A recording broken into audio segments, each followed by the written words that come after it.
Hey there, everybody. So nice to see you again. Thanks for tuning in. Yeah, it's been a while. I've been doing some soul searching and some thinking and trying different things, and Um, so as the title may have led on, I'm considering giving Sony another bash. Now I know that I've whined on and on about how much I hate Sony, but hear me out. So here's the deal, okay? The printing, I've been doing a ton of printing lately, and I really enjoy shooting with the Pentax K1. I like the image quality, but I've used the Pentax K1 for some other things, and like I was shooting a bowling night we had at church. That's why I was shooting it, because it was more fun than bowling. There's nothing wrong with bowling. So I shot that, and the focus, I mean, so yeah, it's just, I mean, it really is a dinosaur. And it's a one-hit wonder. It's a great landscape camera. But beyond landscapes, like, that's all the Pentax K1 does. I love the limited lenses. I think they're great. But, you know, it's really a sacrifice to use that camera, because it only does one thing well. And everything else it does pretty poorly by modern standards.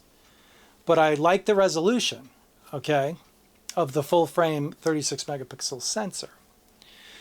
So, you know, I said to myself, all right, and plus, but going back to, plus DSLR nowadays, with the fact that I have to wear these glasses to see anything close up, means that when I want to look at the LCD, so I look through the viewfinder with no glasses. If I want to see the LCD, the information on the back of the LCD, I have to put the glasses back on.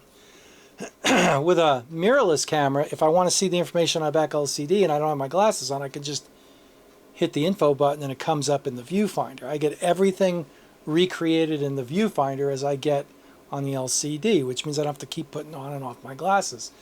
I find that if I'm using the rear LCD to compose, all the information is there. I already have my glasses on.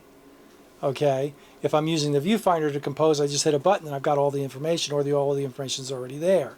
So the EVF is easier to use than an optical viewfinder if you have to wear glasses only to see close up.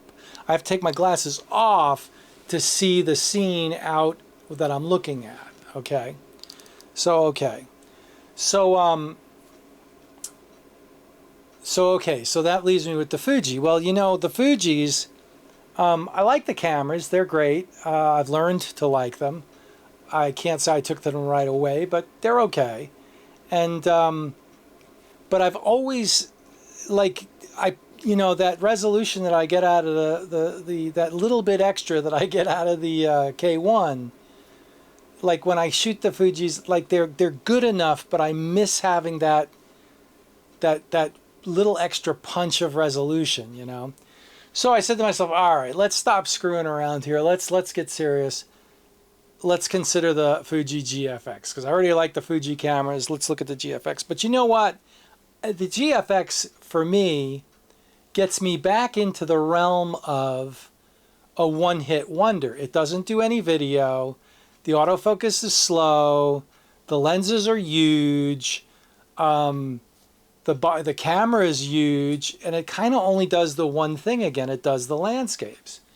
So, and it's expensive, you know. And the DP review, yeah, video on the GFX S50S2, the new one, it's $4,000 with the 35 to 70, and that's doable, okay. But one of the things that they said in there that kind of resonated was, like, if you take the Sony A7R4 and you crop it to 4x5, you're still at 52 megapixels, which is more megapixels than you get off of the Fuji GFX. So I know people are going to say, well, yeah, but the medium format is so much better than the full frame. And yeah, I know that, but I was happy with the output of the K1. And so what I'm saying is if Fuji made a full frame, it would be a no-brainer for me, okay? But they don't, and I don't want to make the sacrifice. I don't need that extra that the GFX 50 S2 is going to give me over, let's say, an A7R4. I don't need to make those sacrifices with the bigger lenses and the heavier body and the slower lenses and you don't have the long lenses, you don't have the lens choices, etc. I don't want to make those sacrifices because I don't need that. What I do want is something a little bit better than the APS-C Fuji's. Luckily, or unluckily, depending upon how you look at it, I have the experience with the Nikons. And the Nikon menus, you know, it's kind of the same as the Fuji's. It's kind of Swiss cheese. Like some things are programmed perfectly and some things are a real mess. I mean, not Fuji's, like the Sony's. I mean, it's Swiss cheese programming. Like there's some really stupid things in the Z7s. And so that's a wash. Sony, Nikon, same thing. But what tips me over to say, okay, I'm going to give Sony another shot, is the lenses. Like I don't like those Nikon Z lenses. I really don't. They're too whatever. I don't like using those lenses. And so so the last camera standing is the Sony's. The last camera system standing is the Sony's. The Panasonic full frame it doesn't appeal. Okay, I don't like the depth from defocus focusing, and yeah, it just that's I've never tried them, but looking at them, I can't see a system there for me that appeals to me. But what does appeal to me is an A7R4 with an A7 IV as my video camera and backup stills camera. That's a concise setup there, okay? And then a ZV-1 for lightweight video, super lightweight video, B-roll, that kind of thing, and 4x5 video and 6.7 video, film video. For lenses, I'm looking at the 20-1.8G and the 24-70 Zeiss and the 70-300 Tamron, and I have experience with all those except for the 20. But I really like the 24-70 f4 Zeiss lens, and the Tamron 70-300 seemed that it was fine. So yeah, and then I'm gonna throw in a sprinkling of primes here and there, probably the 50. And I still have, believe it or not, the Samyang 35 because it wasn't worth selling. It's only like a $200 lens, and that was a great lens for video. I mean, until it breaks, it's really cheaply made. It's all plastic. I mean, even the lens mount is plastic. And I still have the Samyang or Rokinon, whatever, same difference, fisheye.